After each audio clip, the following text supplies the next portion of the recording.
The Road to Oz by L. Frank Baum. Chapter 10. Escaping the Soup-Kettle. The Shaggy Man got up and felt of himself to see if he was hurt, but he was not. One of the heads had struck his breast, and the other his left shoulder, yet though they had knocked him down, the heads were not hard enough to bruise him. "Come on," he said firmly. "We've got to get out of here some way." And forward he started again. The Scoodlers began yelling and throwing their heads in great numbers at our frightened friends. The Shaggy Man was knocked over again, and so was Button-Bright, who kicked his heels against the ground, and howled as loud as he could, although he was not hurt a bit.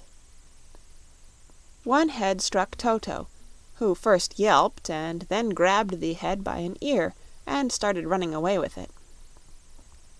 The Scoodlers who had thrown their heads began to scramble down and run to pick them up, with wonderful quickness, but the one whose head Toto had stolen found it hard to get it back again. The head couldn't see the body with either pair of its eyes, because the dog was in the way, so the headless Scoodler stumbled around over the rocks and tripped on them more than once in its effort to regain its top. Toto was trying to get outside the rocks and roll the head down the hill, but some of the other Scoodlers came to the rescue of their unfortunate comrade and pelted the dog with their own heads until he was obliged to drop his burden and hurry back to Dorothy. The little girl and the Rainbow's Daughter had both escaped the shower of heads, but they saw now that it would be useless to try to run away from the dreadful Scoodlers. "We may as well submit," declared the Shaggy Man in a rueful voice, as he got upon his feet again. He turned toward their foes and asked, "What do you want us to do?"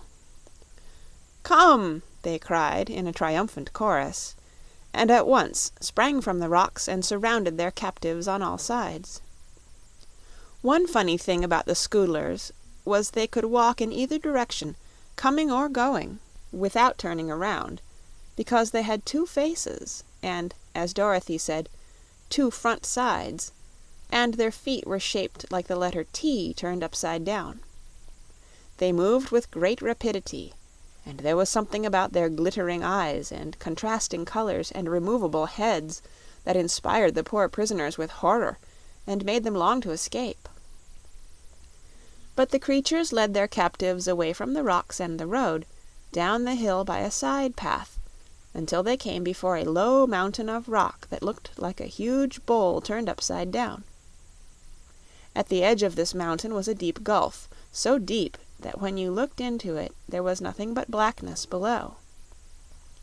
Across the gulf was a narrow bridge of rock, and at the other end of the bridge was an arched opening that led into the mountain. Over this bridge the Scoodlers led their prisoners, through the opening into the mountain, which they found to be an immense hollow dome lighted by several holes in the roof. All around the circular space were built rock houses, set close together, each with a door in the front wall. None of these houses was more than 6 feet wide, but the Scoodlers were thin people sidewise and did not need much room. So vast was the dome that there was a large space in the middle of the cave, in front of all these houses, where the creatures might congregate, as in a great hall. It made Dorothy shudder to see a huge iron kettle suspended by a stout chain in the middle of the place, and underneath the kettle a great heap of kindling wood and shavings, ready to light. "What's that?" asked the Shaggy Man, drawing back as they approached this place, so that they were forced to push him forward. "The Soup-Kettle!" yelled the Scoodlers, and then they shouted in the next breath, "We're hungry!" Button-Bright, holding Dorothy's hand in one chubby fist and Polly's hand in the other, was so affected by this shout that he began to cry again, repeating the protest, "Don't want to be soup, I don't." "Never mind," said the Shaggy Man consolingly. "I ought to make enough soup to feed them all, I'm so big, so I'll ask them to put me in the kettle first." "All right," said Button-Bright, more cheerfully. But the Scoodlers were not ready to make soup yet. They led the captives into a house at the farthest side of the cave, a house somewhat wider than the others. "Who lives here?" asked the Rainbow's Daughter. The Scoodlers nearest her replied, "The Queen." It made Dorothy hopeful to learn that a woman ruled over these fierce creatures, but a moment later they were ushered by 2 or 3 of the escort into a gloomy, bare room, and her hope died away. For the Queen of the Scoodlers proved to be much more dreadful in appearance than any of her people. One side of her was fiery red, with jet-black hair and green eyes, and the other side of her was bright yellow, with crimson hair and black eyes. She wore a short skirt of red and yellow, and her hair, instead of being banged, was a tangle of short curls upon which rested a circular crown of silver, much dented and twisted because the Queen had thrown her head at so many things so many times. Her form was lean and bony, and both her faces were deeply wrinkled. "What have we here?" asked the Queen sharply, as our friends were made to stand before her. "Soup!" cried the guard of Scoodlers, speaking together. "We're not," said Dorothy indignantly. "We're nothing of the sort." "Ah, but you will be soon," retorted the Queen, a grim smile making her look more dreadful than before. "Pardon me, most beautiful vision," said the Shaggy Man, bowing before the Queen politely. "I must request your Serene Highness to let us go our way without being made into soup, for I own the Love Magnet, and whoever meets me must love me and all my friends." "True," replied the Queen. "We love you very much, so much that we intend to eat your broth with real pleasure. But tell me, do you think I am so beautiful?" "You won't be at all beautiful if you eat me," he said, shaking his head sadly. "Handsome is as handsome does, you know." The Queen turned to Button-Bright. "Do you think I'm beautiful?" she asked. "No," said the boy. "You're ugly." "I think you're a fright," said Dorothy. "If you could see yourself, you'd be terribly scared," added Polly. The Queen scowled at them and flopped from her red side to her yellow side.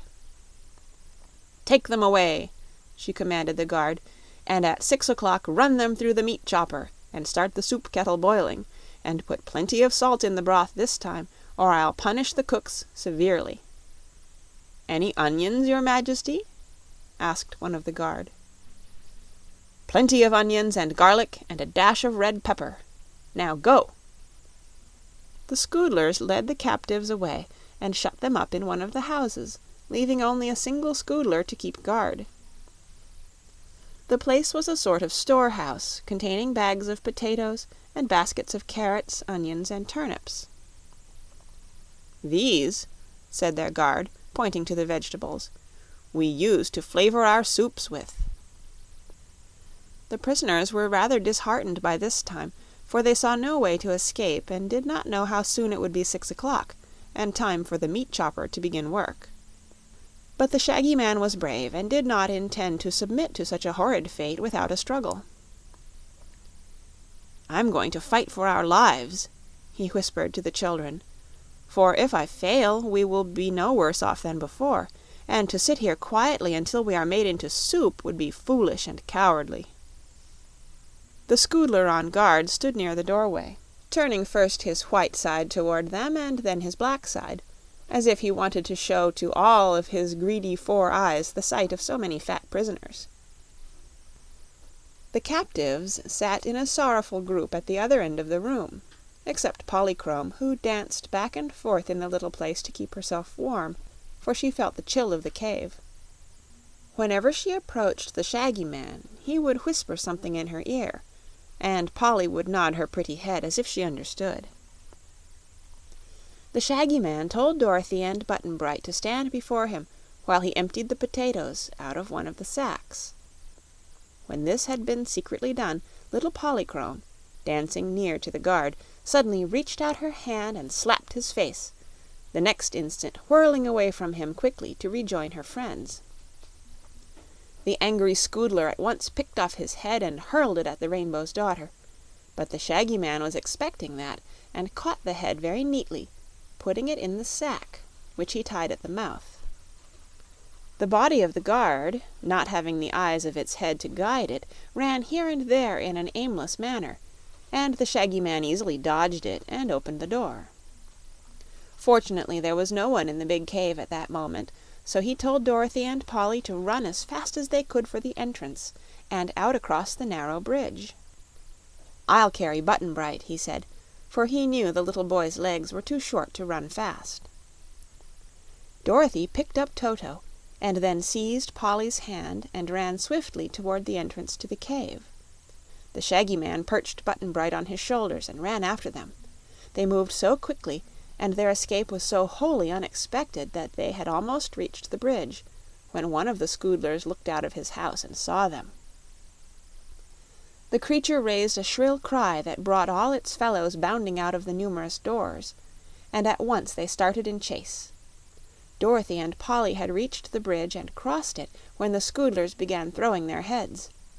One of the queer missiles struck the Shaggy Man on his back and nearly knocked him over, but he was at the mouth of the cave now, so he set down Button-Bright and told the boy to run across the bridge to Dorothy. Then the Shaggy Man turned around and faced his enemies, standing just outside the opening, and as fast as they threw their heads at him he caught them and tossed them into the black gulf below. The headless bodies of the foremost Scoodlers kept the others from running close up, but they also threw their heads in an effort to stop the escaping prisoners. The Shaggy Man caught them all and sent them whirling down into the black gulf. Among them he noticed the crimson and yellow head of the Queen, and this he tossed after the others with right good will. Presently every Scoodler of the lot had thrown its head, and every head was down in the deep gulf, and now the helpless bodies of the creatures were mixed together in the cave and wriggling around in a vain attempt to discover what had become of their heads. The Shaggy Man laughed and walked across the bridge to rejoin his companions. "It's lucky I learned to play baseball when I was young," he remarked, "for I caught all those heads easily and never missed one. But come along, little ones. The Scoodlers will never bother us or anyone else any more." Button-Bright was still frightened and kept insisting, "I don't want to be Soup," for the victory had been gained so suddenly that the boy could not realize they were free and safe. But the Shaggy Man assured him that all danger of their being made into soup was now past, as the Scoodlers would be unable to eat soup for some time to come. So now, anxious to get away from the horrid, gloomy cave as soon as possible, they hastened up the hillside and regained the road just beyond the place where they had first met the Scoodlers, and you may be sure they were glad to find their feet on the old familiar path again. End of Chapter 10.